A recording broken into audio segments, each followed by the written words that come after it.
going to have a stretch of the forearm muscles or of the hand. You want them to be comfortable. You want them to be supported. So you can get them in a chair and have their arm resting with their wrist come off so you can use the table to your advantage. You don't want their shoulder to be too hiked. You don't want it to be hanging down and so they have poor posture. So just finding a way to make them comfortable and so that you can also position their arm as much as possible to what you need.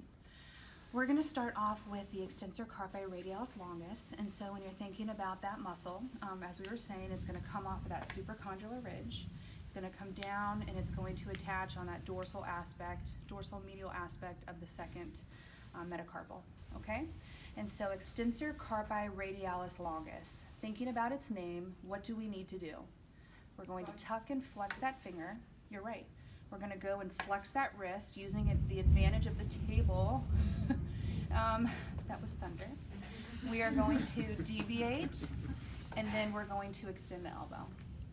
Okay? Deviating away, so owner, to get that stretch. All right? How does that feel? Where do you feel a stretch? Okay, is that where she should be feeling it? Yep.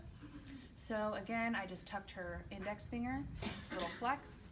I'm now going to use the table to my advantage and flex her wrist. I'm owner deviating, and then I'm going to bring her into an elbow extension motion and get that good stretch. For the extensor carpi radialis brevis, what's going to be the only difference?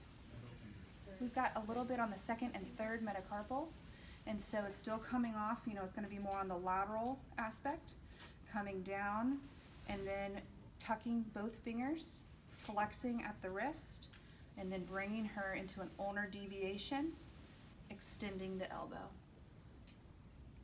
I did that a little more quickly than what I would want for someone who had tightness. I've been practicing with Miss Malini over lunch, and I already know how she's very flexible and does not have a lot of tension.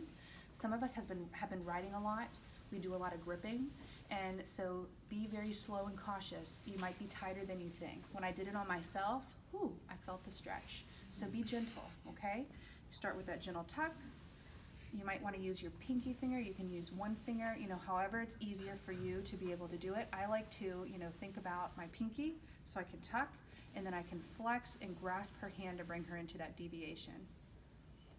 If you feel like you can control it from the finger, then feel free to not do the grasp, but using your little pinky finger to tuck, flex over the table, having that table work to my advantage. My hand can then scoop her into that ulnar deviation, and then I can just extend the elbow to get that final stretch. And again, she has a lot of motion, she's not tight, so it's very easy for me to go through this with her very fluidly. Go slow. Yes.